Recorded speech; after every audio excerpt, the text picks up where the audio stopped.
Hi అండి. Welcome to my channel. ఈరోజు ఈ వీడియోలో వరలక్ష్మీదేవి వ్రత కథను తెలుసుకుందాం. సూత మహాముని, శవనకుడు మొదలైన మహర్షులను చూసి ఇలా అన్నాడు: ఓ మునీశ్వర్లారా, స్త్రీలకు సర్వ సౌభాగ్యములు కలుగు వ్రతమొకటి పూర్వము శివుడు పార్వతీకి చెప్పాడు. దానిని మీకు చెప్తాను, శ్రద్ధగా వినండి.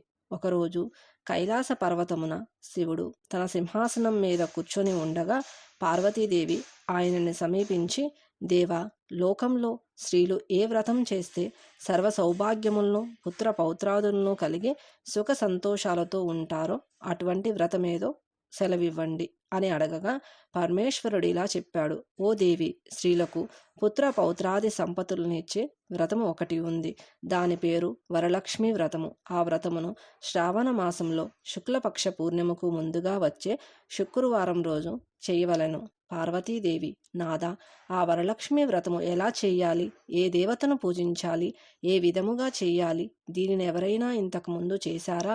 ఆ వివరాలన్నీ చెప్పండి అని అడగగా శివుడు పార్వతీదేవిని చూసి, ఓ కాత్యాయని, వరలక్ష్మి వ్రత విషయాలు చెప్తాను విను.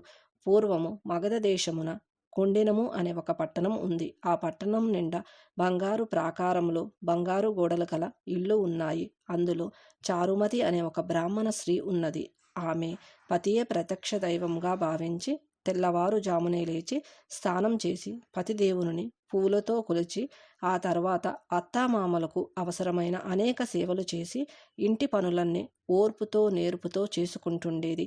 అందరితో ప్రియముగా మితంగా మాట్లాడుతూ ఉండేది.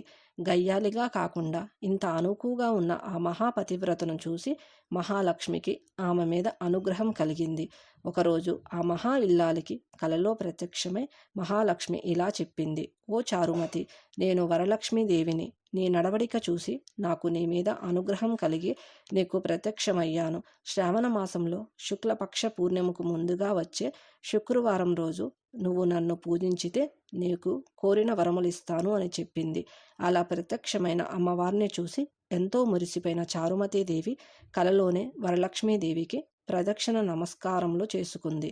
ఓ జగజ్జనని, నీ కటాక్షములు కలిగితే జనులు ధన్యులవుతారు, విద్వాంసులవుతారు, సకల సంపన్నులవుతారు.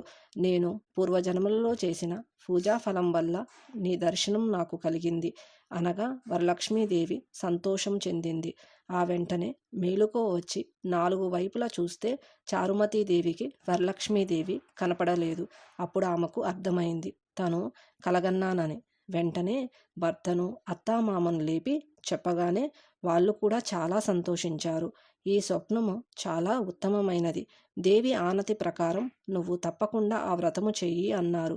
చారుమతి తన ఇరుగు పొరుగు వాళ్ళను కూడా చెప్పింది. వాళ్ళు చారుమతి ఎంతో ఉత్కంఠంతో శ్రావణ మాసం ఎప్పుడొస్తుందా అని ఎదురు చూడసాగారు. వారు ఎంతో ఎదురు చూసిన పౌర్ణమి ముందు శుక్రవారం రానే వచ్చింది. ఈరోజే కదా వరలక్ష్మీదేవి చెప్పిన రోజని ఎంతో ఉత్సాహంతో చారుమతి మొదలగు స్త్రీలందరూ పూజకు ఉపక్రమించారు. ప్రాతకాలమే లేచి తలారా స్నానం చేసి పట్టుబట్టలను కట్టుకున్నారు. చారుమతి ఇంట్లో అందరూ చేరారు. అక్కడ ఒక ప్రదేశంలో గోమయంతో అలికారు. ఒక మండపం ఏర్పరిచారు. దానిమీద ఒక ఆసనం వేశారు. ఆసనం పైన కొత్త బియ్యము పూసి మర్రి చిగుళ్ళు, మామిడాకుల అలంకారాలతో కలశం ఏర్పరిచారు. అందులోకి వరలక్ష్మీదేవిని ఆవాహన చేశారు. చారుమతి మొదలగు స్త్రీలంతా ఎంతో భక్తి శ్రద్ధలతో పూజ చేశారు. పద్మాసనే పద్మకరే సర్వలోకైక పూజితే నారాయణ ప్రియే దేవి సుప్రీత భవ సర్వదా అను ఈ శ్లోకంతో ధ్యాన వాహనాది చోడచోరోపచార పూజ చేశారు. 9 సూత్రములు గల తోరాన్ని కుడి చేతికి కట్టుకున్నారు. వరలక్ష్మీదేవికి అనేక రకములైన పిండి వంటలు చేసి నైవేద్యం పెట్టారు. దాని తర్వాత ప్రదర్శన చేస్తుండగా ఆ స్త్రీలందరికీ గల్లు గల్లుమనే శబ్దం వినపడింది. వెంటనే తమ కాళ్ళను చూసుకుంటే గజ్జలు మొదలైన ఆభరణములు కనిపించాయి. చారుమతి మొదలైన స్త్రీలంతా వరలక్ష్మీదేవి కృపా కటాక్షములు కలిగాయని ఎంతో మురిసిపోయారు. రెండవ ప్రదర్శన చేయగానే చేతులకు దగదగలాడే నవరత్నములతో కూడిన కంకణములు మొదలైన ఆభరణములు కనిపించాయి. ఇక వాళ్ళ ఆనందం ప్రత్యేకించి చెప్పేదేముంది. మూడో ప్రదర్శన పూర్తి కాగానే ఆ స్త్రీలంతా సర్వాభూషణ అలంకృతులయ్యారు. చారుమతి మొదలైన ఆ స్త్రీల ఇళ్ళన్నీ స్వర్ణమయములయ్యాయి. వాళ్ళకి రథగజ తురగ వాహనాలు ప్రసాదింపబడ్డాయి. చారుమతి ఇంటి నుంచి ఆ స్త్రీలను తీసుకొని పోవడానికి వారి వారి ఇళ్ల నుంచి గుర్రాలు, ఏనుగులు, రథాలు, బండ్లు వచ్చాయి. ఆ స్త్రీలు చారుమతి కలిసి వారి చేత శాస్త్రం ప్రకారం పూజ చేయించిన బ్రాహ్మణోత్తమునికి గంధం, పుష్పం, అక్షింతలతో పూజించి 12 కుడుములు వాయనమిచ్చి దక్షిణ తాంబూలములు ఇచ్చి నమస్కరించారు. బ్రాహ్మణుడు వారిని ఆశీర్వదించారు. వరలక్ష్మీదేవికి నైవేద్యంగా పెట్టిన పిండి వంటలను బంధుమిత్రులతో తిని తమ కోసం వచ్చిన గుర్రములు, ఏనుగులు మొదలైన వాహనాలలో వారి ఇళ్లకు బయలుదేరారు. వారు దోవలో చారుమతి భాగ్యమును తమ భాగ్యమును ముచ్చటించుకుంటూ వెళ్ళారు. లక్ష్మీదేవి తనంతట తానే స్వప్నంలో వచ్చి ప్రత్యక్షమవడం అంటే మాటలా? చారుమతి ఎంత అదృష్టవంతురాలు అనుకున్నారు. చారుమతికి ప్రత్యక్షమైన విధానం తన మటుకే దాచుకొని తను ఒక్కతే పూజించకుండా తమ అందరికీ చెప్పి తమకి కూడా ఇంతటి సౌభాగ్యం కలగజేసిన చారుమతి ఎంతటి పుణ్యురాలు, అలాంటి ఆమె పరిచయం కలిగి ఉండిన తామెంత భాగ్యవంతులు అని ఎంతో మురిసిపోయారు.